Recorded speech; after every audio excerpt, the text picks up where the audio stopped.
ಗಜಮುಖನೆ ಮೆರೆವಯೇ ಕದಂತನೆ ನಿಜ ಗುಣಾನ್ವಿತ ಪರಶುಧಾರನೆ ರಜತಗಿರಿಗೊಡೆಯನ ಕುಮಾರನೆ ವಿದ್ಯಾವಾರಿಧಿಯೇ ಅಜನು ಹರಿ ರುದ್ರಾದಿಗಳು ನೆರೆ ಭಜಿಸುತ್ತಿಹರು ಅನವರತ ನಿನ್ನನು ತ್ರಿಜಗವಂದಿತ ಗಣಪ ಮಾಡ್ಪುದು ಮತಿಗೆ ಮಂಗಳವ.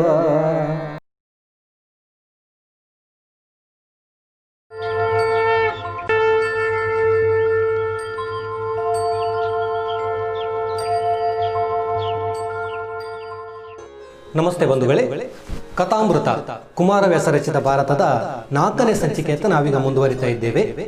ಅದಕ್ಕಿಂತ ಮೊದಲು ನಮ್ಮ ಈ ಕಥಾಮೃತ ಅನ್ನುವಂಥ ಯೂಟ್ಯೂಬ್ ಚಾನಲನ್ನು ಆದಷ್ಟು ನೀವು ಸಬ್ಸ್ಕ್ರೈಬ್ ಮಾಡಿ. ಒಂದು ವಿಷಯ ನೀವು ಗಮನದಲ್ಲಿಟ್ಟುಕೊಳ್ಳಿ, ಈ ಸಬ್ಸ್ಕ್ರೈಬ್ ಆಗೋದು ಸಂಪೂರ್ಣ ಉಚಿತವಾದ ಒಂದು ಸೌಲಭ್ಯ. ಇದಕ್ಕೆ ಯಾವುದೇ ರೀತಿಯ ಹಣ ಪಾವತಿಸುವ ಹಾಗೆ ಇಲ್ಲ. ಆದ್ದರಿಂದ ಅತಿ ಹೆಚ್ಚು ಸಂಖ್ಯೆಯಲ್ಲಿ ನೀವು ನಮ್ಮ ಚಾನಲನ್ನು ಸಬ್ಸ್ಕ್ರೈಬ್ ಮಾಡಿ, ಅದು ನೀವು ನಮಗೆ ಕೊಡುವಂಥ ಅತಿ ದೊಡ್ಡ ಬೆಂಬಲ, ಪ್ರೋತ್ಸಾಹ. ಬಂಧುಗಳೇ, ಕಳೆದ ಸಂಚಿಕೆಯಲ್ಲಿ ನಾವು ಭರತನ ಜನನದ ಕಥೆಯಿಂದ ಪ್ರಾರಂಭಿಸಿ ರಾಜ ಶಂತನು ಹಾಗೆ ಬ್ರಹ್ಮಶಾಪದಿಂದ ಭೂಲೋಕದಲ್ಲಿ ಮನುಷ್ಯ ರೂಪವನ್ನು ಪಡೆದಂತಹ ಗಂಗೆ, ಆ ಗಂಗೆಯಿಂದ ಮೋಹಿತನಾಗಿ ಶಂತನು ಗಂಗೆ ಹಾಕಿದ ನಿಬಂಧನೆಗಳಿಗೆ ಒಪ್ಪಿಕೊಂಡು ಗಂಗೆಯನ್ನು ಮದುವೆ ಆಗ್ತಾನೆ. ನಂತರ ತನ್ನ 7 ಮಕ್ಕಳನ್ನು ಕಳೆದುಕೊಳ್ತಾನೆ. ಹಾಗೆ 8ನೇ ಮಗುವನ್ನು ಉಳಿಸ್ಲಿಕ್ಕೋಸ್ಕರ ಗಂಗೆ ಹಾಕಿದಂಥ ನಿಬಂಧನೆಯನ್ನ ಉಲ್ಲಂಘಿಸ್ತಾನೆ. ಇದರಿಂದ ಗಂಗೆ ಶಂತನುವನ್ನು ಬಿಟ್ಟು ಹೋಗ್ತಾಳೆ. ಹಾಗೆ ಆ 8ನೇ ಮಗು, ಆ ಅಷ್ಟ ವಸುಗಳಲ್ಲಿ ಒಬ್ಬ ಮಗು ಈ ದೇವವ್ರತ ಅಂದರೆ ಭೀಷ್ಮ. ಬಂಧುಗಳೇ, ವೀಕ್ಷಕರು ಈ ಅಷ್ಟ ವಸುಗಳ ಬಗ್ಗೆ ಒಂದು ವಿವರಣೆಯನ್ನ ಕೇಳಿದ್ರು. ಖಂಡಿತವಾಗಿಯೂ ಸಂಕ್ಷಿಪ್ತವಾಗಿ ಒಂದು ವಿವರಣೆಯನ್ನು ನಾನು ಕೊಡ್ತಾ ಇದ್ದೇನೆ. ಧರ್ಮ ಪ್ರಜಾಪತಿ ವಸುವಿನ 8 ಮಕ್ಕಳು ಈ ಅಷ್ಟ ವಸುಗಳು: ಆಪ, ದರ, ಧ್ರುವ, ಸೋಮ, ಅನಿಲ, ಅನಲ, ಪ್ರತ್ಯೂಷ, ಪ್ರಭಾಸ. ಈ 8 ಅಷ್ಟವಸುಗಳು. ಒಂದು ದಿನ ಇವರು ತಮ್ಮ ಹೆಂಡತಿಯರೊಡನೆ ಸುತ್ತಾಡ್ತಾ ವಸಿಷ್ಠ ಮುನಿಗಳ ಆಶ್ರಮದಲ್ಲಿದ್ದಂತಹ ನಂದಿನಿ ಎಂಬ ಗೋವನ್ನ ಅಪಹರಿಸಲಿಕ್ಕೆ ಪ್ರಯತ್ನಿಸ್ತಾರೆ. ಇದನ್ನರಿತ ವಸಿಷ್ಠ ಮುನಿಗಳು ಭೂಲೋಕದಲ್ಲಿ ನೀವು ಮನುಷ್ಯರಾಗಿ ಹುಟ್ಟಿ ಎಂಬುದಾಗಿ ಶಾಪವನ್ನು ನೀಡ್ತಾರೆ. ತಮ್ಮ ತಪ್ಪಿನ ಅರಿವಾಗಿ ಕ್ಷಮೆಯಾಚಿಸಿದಾಗ ಭೂಲೋಕದಲ್ಲಿ ಗಂಗೆಯ ಉದರದಲ್ಲಿ ಹುಟ್ಟಿ ಸಾವನ್ನಪ್ಪುವುದರ ಮೂಲಕ ನಿಮಗೆ ಶಾಪ ಮುಕ್ತಿಯಾಗುತ್ತದೆ ಎಂಬುದಾಗಿ ಮುಕ್ತಿ ಮಾರ್ಗವನ್ನ ವಸಿಷ್ಠರು ತಿಳಿಸ್ತಾರೆ. ಹಾಗೆ ನಂದಿನಿಗೆ ಅತಿ ಹೆಚ್ಚು ತೊಂದರೆಯನ್ನುಂಟು ಮಾಡಿದಂಥ ಆಪ ಎಂಬುವ ವಸು ಭೀಷ್ಮನಾಗಿ ಹುಟ್ಟಿ ಬಹುಕಾಲ ಮನುಷ್ಯನಾಗಿ ಈ ಭೂಮಿಯಲ್ಲಿ ಬಾಳ್ತಾನೆ. ಇದು ಅಷ್ಟವಸುಗಳ ಒಂದು ಸಂಕ್ಷಿಪ್ತ ವಿವರ. ಹಾಗೆ ಮುಂದೆ ಮತ್ಸ್ಯಗಂಧಿ, ಯೋಜನಾಗಂಧಿ ಅಂತಲೂ ಕರೀತಾರೆ, ಹಾಗೆ ಸತ್ಯವತಿ ಅಂತಲೂ ಕರೀತಾರೆ. ಪರಾಶರ, ಸತ್ಯವತಿ ಇವರಿಗೆ ಹುಟ್ಟಿದಂತಹ ಮಗ ವೇದವ್ಯಾಸ ಹುಟ್ಟಿ ಬೆಳೆದು ತಾಯಿಯನ್ನು ಬಿಟ್ಟು ಕಾಡಿಗೆ ಹೋಗುವಲ್ಲಿಗೆ ನಮ್ಮ ಕಥೆಯನ್ನು ನಾವು ವಿರಾಮ ಹಾಕಿದ್ದೆವು. ಮುಂದೇನಾಯಿತು ಬನ್ನಿ ಕಥೆಯತ್ತ ಸಾಗೋಣ. ಧರ್ಮೋ ರಕ್ಷತಿ ರಕ್ಷಿತಃ. ವಂದನೆಗಳು.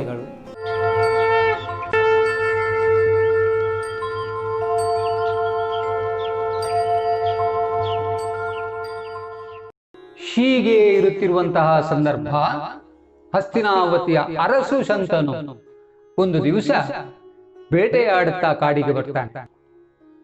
ಬೇಟೆಯಾಡುತ್ತಾ ಆಡುತ್ತಾ ಆತ ಗಂಗಾ ನದಿ ತಟವನ್ನ ಸೇರುತ್ತಾನೆ. ಯಾವುದೋ ಒಂದು ವಿಶೇಷವಾದಂತಹ ಪರಿಮಳ ಅವನ ನಾಸಿಕಕ್ಕೆ ಬಡಿಯುತ್ತೆ. ಎಲ್ಲಿ ಅಂತ ನೋಡಿದಾಗ ದೋಣಿಯಲ್ಲಿ ಕುಳಿತಂತಹ ಒಬ್ಬಾಗಿಯಿಂದ ಈ ಪರಿಮಳ ಬರ್ತಾ ಇರುವುದನ್ನು ಆತ ತಿಳಿದುಕೊಂಡ. ನೇರವಾಗಿ ಹೋಗ್ತಾನೆ. ಯಾಕಂದ್ರೆ ಹಸ್ತಿನಾವತಿ ಅರಸ ನೋಡಿ ನಮ್ಮ ಶಂತನು ಹೋಗ್ತಾನೆ. ಹೋಗಿ ಹೇಳ್ತಾನೆ, ನೋಡು, ನಿನ್ನನ್ನು ನೋಡಿದ ಕೂಡಲೇ ನಾನು ನಿನ್ನನ್ನು ಪ್ರೇಮಿಸಬೇಕು ಅಂತ ಆಯ್ತು, ಪ್ರೇಮಿಸಿದೆ. ಈಗ ನಿನ್ನನ್ನು ಮದುವೆಯಾಗಬೇಕು ಅಂತ ಇದ್ದೇನೆ, ನನ್ನನ್ನು ಮದುವೆಯಾಗುವೆಯಾ ಅಂತ ಪ್ರಶ್ನೆಯನ್ನು ಕೇಳ್ತಾನೆ. ಆಗ ಸತ್ಯವತಿ ಹೇಳ್ತಾಳೆ, ಅರಸನಾದಂತ ನಿನ್ನ ಮಾತಿಗೆ ನಾನು ಏನನ್ನೂ ಹೇಳಲಾರೆ. ನನ್ನ ತಂದೆ ಇದ್ದಾರೆ, ನನ್ನ ತಂದೆಯ ಬಳಿ ಬಾ. ತಂದೆ ಒಪ್ಪಿದ್ರು ಅಂತ ಆದ್ರೆ ನಿನ್ನನ್ನು ಮದುವೆಯಾಗುವುದಕ್ಕೆ ನನ್ನ ಯಾವುದೇ ಆಕ್ಷೇಪ ಇಲ್ಲ ಅಂತ ಸತ್ಯವತಿ ಹೇಳ್ತಾಳೆ. ಶಂತನು ಸತ್ಯವತಿಯ ತಂದೆ ದಶರಾಜನಲ್ಲಿ ಬರುವಂಥದ್ದು. ಅವನಲ್ಲಿ ನಿನ್ನ ಮಗಳನ್ನು ನನಗೆ ವಿವಾಹ ಮಾಡಿ ಕೊಡಬೇಕು ಅಂತ ಕೇಳಿಕೊಳ್ಳುವಂಥದ್ದು. ಆವಾಗ ಆತ ಹೇಳ್ತಾನೆ, ನೋಡು, ನಿನಗೆ ಬೆಳೆದಂತ ಒಬ್ಬ ಮಗನಿದ್ದಾನೆ. ನನ್ನ ಮಗಳನ್ನು ನಾನು ನಿನಗೆ ಮದುವೆ ಮಾಡಿಕೊಟ್ರೆ ನನ್ನ ಮಗಳ ಗತಿ ಮುಂದೇನು? ಆದ ಕಾರಣ ಇಲ್ಲ, ನಿನಗೆ ನನ್ನ ಮಗಳನ್ನು ಕೊಟ್ಟು ಮದುವೆ ಮಾಡಿಸುವುದಕ್ಕೆ ಸಾಧ್ಯತೆ ಇಲ್ಲ ಅಂತ ನಯವಾಗಿ ಶಂತನುವಿನ ಮಾತನ್ನು ತಿರಸ್ಕರಿಸುತ್ತಾನೆ. ಶಂತನು ಚಿಂತಾಕ್ರಾಂತನಾಗ್ತಾನೆ. ಚಿಂತಾಕ್ರಾಂತನಾದಂತಹ ಶಂತನು ಅರಮನೆಗೆ ಬರ್ತಾನೆ. ಅರಮನೆಯಲ್ಲಿ ಬಂದು ಯಾರತ್ರವೂ ಮಾತಾಡುವುದಿಲ್ಲ. ದುಃಖಿತನಾಗುತ್ತಾನೆ. ಊಟ ತಿಂಡಿ ಬೇಡ, ನಿದ್ರೆಯಂತೂ ಬರ್ತಾ ಇಲ್ಲ. ಇದನ್ನು ಗಮನಿಸ್ತಾ ಇದ್ದಾನೆ ಮಗ ದೇವವ್ರತ, ಸತ್ಯವ್ರತ ಗಮನಿಸ್ತಾನೆ. ತಂದೆಯಲ್ಲಿ ಬಂದು ಕೇಳ್ತಾನೆ, ಏನಾಯ್ತು ಅಂತ. ಏನೂ ಇಲ್ಲ. ಆತ ಉತ್ತರವನ್ನು ಕೊಡುವುದಿಲ್ಲ. ಯಾವ ಬಾಯಿಯಲ್ಲಿ ಆತ ಉತ್ತರ ಕೊಡ್ತಾನೆ ಹೇಳಿ? ಬೆಳೆದ ಮಗನಿರುವಾಗ ಪ್ರಾಯದ ಶಂತನು ತನಗೆ ಇನ್ನೊಂದು ವಿವಾಹ ಆಗಬೇಕು ಅಂತ ಬಯಸುವಂಥದ್ದು. ಆ ವಿವಾಹ ಆಗುವುದಕ್ಕಿರುವಂತಹ ನಿಬಂಧನೆಗಳು. ಆದ ಕಾರಣವಾಗಿ ಮಗನಲ್ಲಿ ಮಾತನಾಡುತ್ತಾ ಇಲ್ಲ. ಆದ್ರೆ ಮಗ ಸುಮ್ಮನೆ ಬಿಡ್ತಾ ಇಲ್ಲ. ಅರಸನ ಒಟ್ಟಿಗೆ ಹೋದವರಿದ್ರು, ಮಂತ್ರಿಗಳು, ಸೇನಾಧಿಪತಿಗಳು. ಅವರನ್ನ ಏಕಾಂತದಲ್ಲಿ ಕಂಡು ನಡೆದಂತಹ ಘಟನಾವಳಿಗಳನ್ನ ತಿಳಿದುಕೊಳ್ತಾನೆ. ನೇರವಾಗಿ ಆತ ಸತ್ಯವತಿಯ ತಂದೆಯ ಬಳಿ ಹೋಗ್ತಾನೆ. ಮದುವೆ ಮಾಡಿ ಕೊಡಬೇಕು ಅಂತ ಕೇಳ್ತಾನೆ. ಆಗ ಶಂತನುವಿನಲ್ಲಿ ಏನನ್ನು ಆತ ಹೇಳಿದ್ನೋ ಅದನ್ನೇ ಹೇಳ್ತಾನೆ. ಪಟ್ಟ ಸಿಕ್ಕುವುದಿಲ್ಲ ಅನ್ನುವಂಥದ್ದು ಅಲ್ವಾ? ಯಾಕಂದ್ರೆ ನಾನು ಮಾತನ್ನ ಕೊಡ್ತೇನೆ, ಭರವಸೆಯನ್ನ ಕೊಡ್ತೇನೆ. ಸತ್ಯವತಿಯ ಮಕ್ಕಳಿಗೆ ಪಟ್ಟ. ಆದ್ರೆ ಇದ್ರಿಂದ ತೃಪ್ತಿ ಹೊಂದುವುದಿಲ್ಲ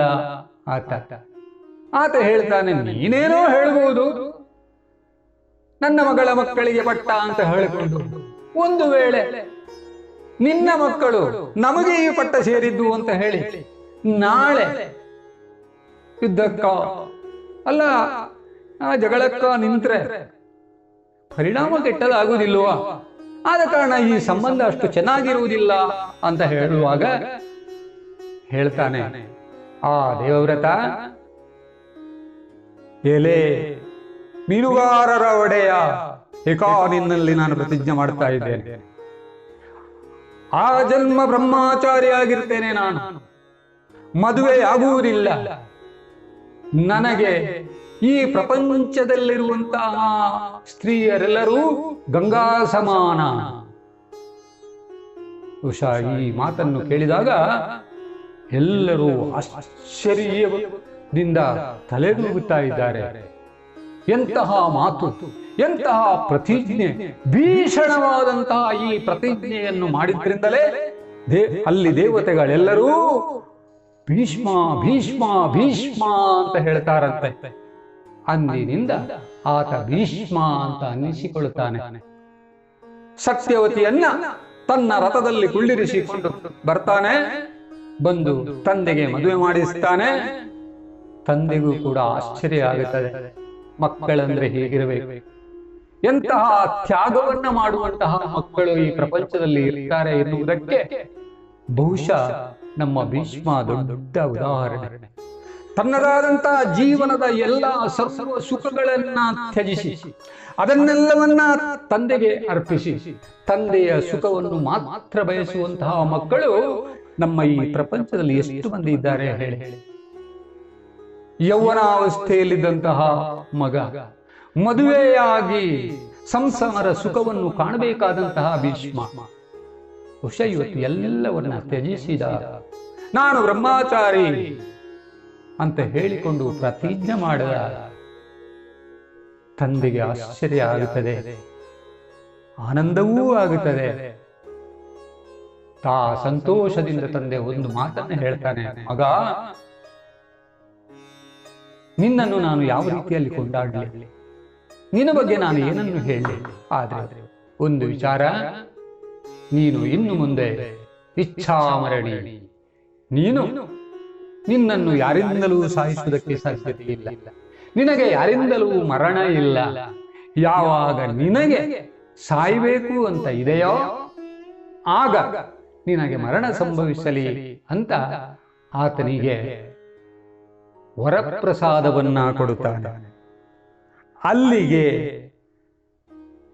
ಭೀಷ್ಮ ಬ್ರಹ್ಮಚಾರಿಯಾದ, ಶಂತನು ಸತ್ಯವತಿಯ ಕೈ ಹಿಡಿದ, ರಾಜ್ಯಭಾರ ಮಾಡುತ್ತಾ ಇದ್ದಂತಹ ಈ ಸಂದರ್ಭದಲ್ಲಿಯೇ ಅವರಿಗೆ ಸತ್ಯವತಿಯಲ್ಲಿ ಇಬ್ಬರು ಮಕ್ಕಳಾಗುತ್ತಾರೆ. ಅವರೇ ಚಿತ್ರಾಂಗದ ಮತ್ತು ವಿಚಿತ್ರವೀರ್ಯ. ಚಿತ್ರಾಂಗದ ಮತ್ತು ವಿಚಿತ್ರವೀರ್ಯ ಬೆಳೆಯುತ್ತಾರೆ ಮಕ್ಕಳು. ಬೇಕಾದಂತಹ ವಿದ್ಯಾಭ್ಯಾಸ ಅವರಿಗೆ ದೊರಕುತ್ತದೆ. ವೀರರು ಹೌದು, ಎಲ್ಲಾ ರೀತಿಯಾದ ಶಾಸ್ತ್ರಗಳಲ್ಲಿ ಪಾರಂಗತರು ಕೂಡ ಆಗುತ್ತಾರೆ. ಆ ರೀತಿಯಲ್ಲಿ ಬೆಳೆಯುತ್ತಾ ಇರುವಂತಹ ಸಂದರ್ಭದಲ್ಲಿಯೇ ಪ್ರಾಯ ಆಗಿದೆ ಶಂತನುವಿಗೆ. ಆತ ಸಹಜವಾದಂತಹ ಸಾವನ್ನ, ಮರಣ ಅವನ ಪಾಲಿಗೆ ಒದಗುತ್ತದೆ. ಇರಲಿರಲಿ ಶಂತನು ಮಹೀಪತಿ ಸುರರೊಳಗೆ ಸೇರಿದನು. ಬಳಿಕೀ ಧರಣಿಯೊಡೆತನವಾಯಿತು ಚಿತ್ರಾಂಗದ ಕುಮಾರಂಗೆ. ಅರಸ ಕೇಳೈ ಕೆಲವು ಕಾಲಾಂತರದಲಾತನು ಕಾದಿಗಂಧರ್ವರಲಿ ಮಡಿದನು. ಪಟ್ಟವಾಯಿತು ವಿಚಿತ್ರ ವೀರ್ಯಂಗೆ. ಹಸ್ತಿನಾವತಿಯ ಪಟ್ಟವನ್ನ ಚಿತ್ರಾಂಗದನಿಗೆ ಕಟ್ಟುತ್ತಾರೆ. ಆದ್ರೆ ಉತ್ತಮ ರಾಜ್ಯಭಾರ ಆತ ಮಾಡಿದ್ರೂ ಕೂಡ ಆತ ಹೆಚ್ಚು ಸಮಯ ಬಾಳುವುದಕ್ಕೆ ಅವನಿಂದ ಆಗ್ತಾ ಇಲ್ಲ. ಆತ ಗಂಧರ್ವನೋರ್ವನೊಂದಿಗೆ ಯುದ್ಧವನ್ನ ಮಾಡಿ ಸಾಯ್ತಾನೆ. ಅದರ ಪರಿಣಾಮ ವಿಚಿತ್ರ ವೀರ್ಯನಿಗೆ ಪಟ್ಟ ಆಗುತ್ತದೆ. ಪರಿಣಾಮ ವಿಚಿತ್ರ ವೀರ್ಯನಿಗೆ ಪಟ್ಟ ಆಗುತ್ತದೆ. ಬಹುಶಃ ಈ ಸಂದರ್ಭದಲ್ಲಿ ಒಂದು ಘಟನೆ ನಡೆಯುತ್ತದೆ. ಕಾಶಿ ರಾಜ್ಯದಲ್ಲಿ ಕಾಶಿರಾಜನ ಮಕ್ಕಳಾದಂತಹ ಅಂಬೆ, ಅಂಬಿಕೆ, ಅಂಬಾಲಿಕೆ ಇವರ ಸ್ವಯಂವರವನ್ನ ಏರ್ಪಡಿಸ್ತಾನೆ ಕಾಶಿರಾಜ. ಆದ್ರೆ ಹಸ್ತಿನಾವತಿಗೆ ಕರೆ ಇರಲಿಲ್ಲ. ಗೂಢಾಚಾರರ ಮುಖಾಂತರವಾಗಿ ವಿಷಯವನ್ನು ತಿಳಿದಂತಹ ಭೀಷ್ಮ, ಯಾಕಂದ್ರೆ ಭೀಷ್ಮ ಹಸ್ತಿನಾವತಿಯ ಎಲ್ಲಾ ರಕ್ಷಣೆಯನ್ನ ಮಾಡುವಂತಹ ಹೊಣೆ ಭೀಷ್ಮನಿಗಿರುವಂತದ್ದು. ಹಸ್ತಿನಾವತಿಯ ವಂಶ ಪರಂಪರೆಯನ್ನ ಬೆಳೆಸುವಂತಹ ಹೊಣೆ ಅವನಿಗಿರುವಂತದ್ದು. ಮಹಾಪರಾಕ್ರಮಿ ಭೀಷ್ಮ. ಭೀಷ್ಮನ ಮುಂದೆ ನಿಲ್ಲುವರು ಯಾರೂ ಇಲ್ಲ. ಭೀಷ್ಮನ ಹೆಸರನ್ನು ಕೇಳಿದರೆ ಇತರ ಅರಸರು ಗಡಗಡ ನಡುಗುತ್ತಾ ಇರ್ತಾ ಇದ್ರು. ಭೀಷ್ಮ ಕಾಶಿರಾಜನ ಬಳಿ ಹೋಗುವಂಥದ್ದು. ಸ್ವಯಂವರ ಮಂಟಪದಲ್ಲಿ ಅವನನ್ನು ಕಂಡಾಗ ಅಲ್ಲಿದ್ದಂತಹ ಅರಸರೆಲ್ಲರೂ ಹಿಂದೇಟು ಹಾಕುವಂಥದ್ದು. ಆತ ಅಂಬೆ, ಅಂಬಿಕೆ, ಅಂಬಾಲಿಕೆಯನ್ನ ಕರೆತರುವಂಥದ್ದು. ಮತ್ತೊಂದು ಘಟನೆ ನಡೆದು ಹೋಗ್ತದೆ. ಅಲ್ಲಿ ಭೀಷ್ಮ ಅವರಲ್ಲಿ ಹೇಳ್ತಾನೆ, ಹಸ್ತಿನಾವತಿಗೆ ಬಂದ ಮೇಲೆ, ನೋಡಿ, ನಾನು ನನ್ನ ತಮ್ಮನಾದಂತ ವಿಚಿತ್ರ ವೀರ್ಯನಿಗಾಗಿ ನಿಮ್ಮನ್ನ ಗೆದ್ದು ತಂದೆ. ನೀವು ಮೂವರು ಅವನನ್ನು ಮದುವೆಯಾಗಬೇಕು. ಅಂಬಿಕೆ, ಅಂಬಾಲಿಕೆ ಅವರಿಬ್ರು ಒಪ್ಪಿದ್ರು. ಆದ್ರೆ ಅಂಬೆ ಒಪ್ಪಲಿಲ್ಲ. ನೀನೇ ಮದುವೆಯಾಗಬೇಕು, ಇಲ್ಲದ್ರೆ ಆಗುವುದಿಲ್ಲ ಹೇಳ್ತಾನೆ ಭೀಷ್ಮ. ನೋಡಮ್ಮ, ನಾನು ಮದುವೆ ಆಗುವುದಕ್ಕಾಗುವುದಿಲ್ಲ. ಇಂತಹ ಘಟನಾವಳಿಗಳು ನನ್ನ ಜೀವನದಲ್ಲಿ ನಡೆದಿದೆ. ನಾನು ಅದನ್ನ ಬ್ರಹ್ಮಚಾರಿ ವ್ರತವನ್ನ ಕೈಗೊಂಡ ಆಗಿ ಹೋಗಿದೆ. ಆವಾಗ ಅಂಬೆ ಹೇಳ್ತಾಳೆ ಭೀಷ್ಮನಲ್ಲಿ, ನನಗೆ ಒಬ್ಬನಲ್ಲಿ ಅನುರಾಗವಾಗಿದೆ. ನೀನು ಬರುವುದಕ್ಕಿಂತ ಮೊದಲು ಸಾಲ್ವರಾಜನಲ್ಲಿ ನನಗೆ ಅನುರಾಗ ಆಗಿದೆ. ನಾನು ಅವನಲ್ಲಿ ವಾಪಸ್ ಹೋಗುತ್ತೇನೆ, ನನ್ನನ್ನು ಕಳಿಸಿಕೊಡಬೇಕು. ಆಶ್ಚರ್ಯ ಆಗುತ್ತದೆ ಭೀಷ್ಮನಿಗೆ. ಎಂತಹ ಮಕ್ಕಳೆಲ್ಲ ಇದ್ದಾರೆ. ಸ್ವಯಂವರ ಮಂಟಪದಲ್ಲಿ ಸ್ವಯಂವರ ಏರ್ಪಡಿಸಿದ ಈ ಸಂದರ್ಭದಲ್ಲಿಯೂ ಆ ಸ್ವಯಂವರವರೆಗೆ ಕಾಯದಂತಹ ಅಂಬೆ ಮತ್ತೊಬ್ಬನನ್ನ ಪ್ರೀತಿಸುವಂತದ್ದು. ಏನು ಮಾತಾಡಲಿಲ್ಲ ಭೀಷ್ಮ. ಹೋಗ್ತೀಯಾ ಹೋಗು ಅಂತ ಹೇಳಿಕೊಂಡು ಒಬ್ಬ ಬ್ರಾಹ್ಮಣನ್ನ ಅವನೊಂದಿಗೆ ಕಳುಹಿಸಿಕೊಡುವಂತದ್ದು. ಅಲ್ಲೇನಾಗುತ್ತದೆ ಅಂತ ಹೇಳಿದ್ರೆ, ಸಾಲ್ವ ಅಂಬೆಯನ್ನ ಒಪ್ಪುವುದಕ್ಕೆ ತಯಾರಾಗಲಿಲ್ಲ. ಇಲ್ಲ, ಯಾವಾಗ ನಿನ್ನನ್ನು ಗೆದ್ದು ತರುವುದಕ್ಕೆ ನನಗೆ ಸಾಧ್ಯತೆ ಆಗಲಿಲ್ವೋ, ಯಾವಾಗ ಭೀಷ್ಮ ನಿನ್ನನ್ನ ಕರೆದುಕೊಂಡು ಹೋದ್ನೋ, ನಿನ್ನನ್ನು ನಾನು ಸ್ವೀಕಾರ ಮಾಡುವುದಿಲ್ಲ. ತಿರಸ್ಕಾರ ಮಾಡ್ತಾನೆ, ಹೀಗೆಳೆಯುತ್ತಾನೆ. ವಾಪಸ್ ಹಿಂದಿರುಗುತ್ತಾಳೆ ಅಂಬೆ. ಹಿಂದಿರುಗಿದಂತಹ ಅಂಬೆ ಪುನಃ ಭೀಷ್ಮನಲ್ಲಿ ನೀನು ನನ್ನನ್ನು ಮದುವೆ ಆಗಲೇಬೇಕು ಎಂದು ಒತ್ತಾಯಿಸುತ್ತಾಳೆ. ಸಾಲ್ವನಿಂದ ತಿರಸ್ಕಾರಗೊಂಡಂತಹ ಅಂಬೆ ಪುನಃ ಭೀಷ್ಮನಲ್ಲಿ ಬರ್ತಾಳೆ. ನೀನೇ ನನ್ನನ್ನು ಮದುವೆ ಆಗಬೇಕು ಅಂತ ಒತ್ತಾಯಿಸುತ್ತಾಳೆ. ಭೀಷ್ಮ ಹೇಳಿದನ್ನೇ ಹೇಳಬೇಕಾಗ್ತದೆ ಅಷ್ಟೇ, ಮದುವೆ ಆಗುವುದಕ್ಕೆ ನಿನ್ನನ್ನು ಸಾಧ್ಯ ಇಲ್ಲ ಅಂತ ಹೇಳುವುದು. ಆದ್ರೆ ಅಂಬೆ ಬಿಡುವುದಿಲ್ಲ. ನಿನಗೆ ತಕ್ಕದಾದಂತಹ ಪಾಠವನ್ನು ಕಲಿಸ್ತೇನೆ ಅಂತ ಹೇಳಿಕೊಂಡು ಭೀಷ್ಮನ ಗುರುಗಳಾದಂತಹ ಪರಶುರಾಮರಲ್ಲಿಗೆ ಹೋಗ್ತಾಳೆ. ಪರಶುರಾಮರಲ್ಲಿ ತನ್ನ ಜೀವನದ ವ್ಯಥೆಯನ್ನ ಹೇಳ್ತಾಳೆ. ಪರಶುರಾಮ ಭೀಷ್ಮನಲ್ಲಿಗೆ ಬರ್ತಾನೆ. ಗುರುಗಳು ಬಂದಿದ್ದಾರೆ, ಆದರಿಸ್ತಾನೆ, ಸತ್ಕರಿಸ್ತಾನೆ, ಕಾಲಿಗೆ ಅಡ್ಡ ಬೀಳ್ತಾನೆ. ಗುರುಗಳೇ, ನಿಮ್ಮನ್ನು ಕಂಡು ಬಹಳ ಸಂತೋಷ ಆಯ್ತು. ಏನ್ ಬಂದಿದ್ದೀರಿ ನೀವು ಹೇಳಿ. ನೋಡು, ನೀನು ಎಂಬೆಯನ್ನು ಮದುವೆ ಆಗಬೇಕು. ಸತಿಯನೊಲ್ಲೆನು ಬ್ರಹ್ಮಚರ್ಯ ಸ್ಥಿತಿಗೆ ತಪ್ಪುವನಲ್ಲ ನೀವನು. ಚಿತವನೆನೆದರೆ ನಡೈ ಕೊಟ್ಟೆನು ಕಾಳಗವ ನಿಮಗೆ. ವೃತದ ನಿಧಿ ಕುರುಭೂಮಿಯಲಿ ಶರತತಿಯಲಿ 21 ದಿನ ಮೃಗಸುತರೊಡನೆ ಕಾದಿದನು. ವಿರತನ ಮಾಡಿದನು ಭೀಷ್ಮ. ಗುರುಗಳಲ್ಲಿ ವಿಷಯವನ್ನು ಹೇಳ್ತಾನೆ. ನಿಮಗೆ ತಿಳಿಯದಿರುವಂತಹ ವಿಚಾರವಾದ ಮದುವೆ ಆಗುವುದಿಲ್ಲ ಅಂತ ನಾನು ಪ್ರತಿಜ್ಞೆಯನ್ನು ಮಾಡಿದಂತಹ ನಿಮಗೆ ಗೊತ್ತಿಲ್ಲದಂತಹ ವಿಚಾರವೇ. ಆದ್ರೆ ಇದು ಗುರುಗಳ ಮಾತು, ಕೊಡಬೇಕು ನೀನು, ಆಗು ಮದುವೆ. ಇಲ್ಲ, ಸಾಧ್ಯವೇ ಇಲ್ಲ. ಸಾಧ್ಯವೇ ಇಲ್ವಾ? ನೀನು ಇವುಗಳನ್ನು ತಿರಸ್ಕಾರ ಮಾಡುತ್ತೀ ಅಂತ ನೀನು ನನ್ನಲ್ಲಿ ಯುದ್ಧಕ್ಕೆ ಬರಬೇಕಾದೀತು, ನೀನು ನನ್ನಲ್ಲಿ ಯುದ್ಧವನ್ನು ಮಾಡಬೇಕಾದೀತು.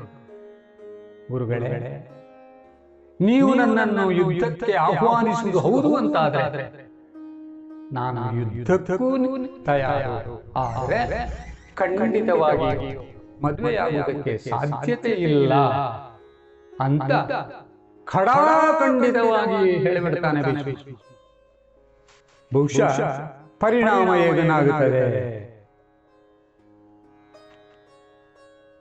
ಪರಿಣಾಮ ಘನಘೋರವಾದಂತಹ ಯುದ್ಧ. ಪರಶುರಾಮ ಮತ್ತು ಭೀಷ್ಮ ಎಷ್ಟು ಯುದ್ಧ ಮಾಡಿದ್ರು ಭೀಷ್ಮನನ್ನ ಗೆಲ್ಲುವುದಕ್ಕೆ ಪರಶುರಾಮ ಆಗುತ್ತಾ ಇಲ್ಲ. ಈಗ ಪರಶುರಾಮ ಸೋಲ್ಬೇಕಾಗುತ್ತದೆ. ಅಂತೂ ಪರಶುರಾಮನಿಗೆ ಭೀಷ್ಮ ಮಾಡಿದ್ದು, ಭೀಷ್ಮ ಹೇಳಿದ್ದು ಎಲ್ಲವೂ ಸರಿ ಅಂತ ಕಾಣಿಸುತ್ತದೆ. ಆದ್ದರಿಂದಲೇ ಆತ ಯುದ್ಧರಂಗವನ್ನು ತ್ಯಜಿಸಿ ಹೊರಟು ಹೋಗುತ್ತಾನೆ. ಆದ್ರೆ ಅಂಬೆ ಬಿಡುವುದಿಲ್ಲ.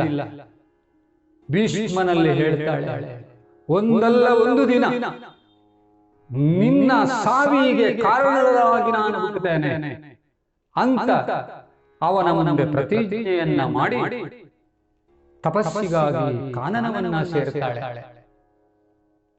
ಇದೇ ಸಂದರ್ಭದಲ್ಲಿ ಅಂಬೆ ಮತ್ತು ಅಂಬಾಲಿಕೆಯರೊಂದಿಗೆ ಮದುವೆಯಾಗುತ್ತದೆ. ದಿಕ್ತಟಗಳನ್ನು ಬೆಳಗುತ್ತಾನಂತೆ ಆತ. ಆದ್ರೆ ಕೆಲವು ಕಾಲವು ಕಳೆದ ನಂತರ ವಿಚಿತ್ರ ವೀರ್ಯನ ಮರಣ ಆಗುತ್ತದೆ, ಅವನಿಗೆ ಸಾವು ಸಂಭವಿಸುತ್ತದೆ. ಈಗ ಹಸ್ತಿನಾವತಿಗೆ ಗತಿಯಿಲ್ಲ. ಸತ್ಯವತಿ ಏನನ್ನ ಗ್ರಹಿಸಿಕೊಂಡು ಶಂತನುವಿನ ಕೈ ಹಿಡಿದ್ಲೋ, ಅವಳ ಮನಸ್ಸಿನ ಒಳಗಿನ ಭಾವನೆಗಳು ಏನಿದ್ದುವೋ ಅದೆಲ್ಲವೂ ಪೂರ್ಣ ರೀತಿಯಲ್ಲಿ ಕೈ ಬಿಡಲಿಲ್ಲ. ಹಸ್ತಿನಾವತಿಗೆ ಅರಸರಿಲ್ಲದ ಪರಿಸ್ಥಿತಿ ಬಂದೊದಗಿತು. ಸತ್ಯವತಿ ಭೀಷ್ಮನಲ್ಲಿ ಬಂದು ಹೇಳ್ತಾರೆ, ಏಕೋ ನನ್ನ ಮಾತನ್ನು ಹಿಂದೆ ಇಟ್ಟುಕೊಳ್ತೇನೆ, ಹಸ್ತಿನಾವತಿಯ ಪಟ್ಟವನ್ನ ಏರು, ಈ ವಂಶವನ್ನ ನಡೆಸು, ಕುರುವಂಶ ಅವಸಾನ ಆಯಿತು ಅನ್ನುವಂತಹ ಆ ಭಾರ ನನ್ನ ಮೇಲೆ ಬೇಡ. ಎಷ್ಟೇ ರೀತಿಯಲ್ಲಿ, ಯಾವುದೇ ರೀತಿಯಲ್ಲಿ ಸತ್ಯವತಿ ಭೀಷ್ಮನನ್ನು ಒತ್ತಾಯಿಸಿದರೂ ಭೀಷ್ಮ ಅದಕ್ಕೆ ಒಪ್ಪುವುದಿಲ್ಲ. ಪರಿಣಾಮ ಏನಾಗುತ್ತದೆ ಮುಂದೆ ಕೇಳಿ. ಯತ್ರ ಯೋಗೇಶ್ವರ ಕೃಷ್ಣೋ ಯತ್ರ ಪಾರ್ಥೋ ಧನುರ್ಧರಃ ತತ್ರ ಶ್ರೀರ್ವಿಜಯೋ ಭೂತಿಂ ಧ್ರುವ ನೀತಿರ್ಮತಿರ್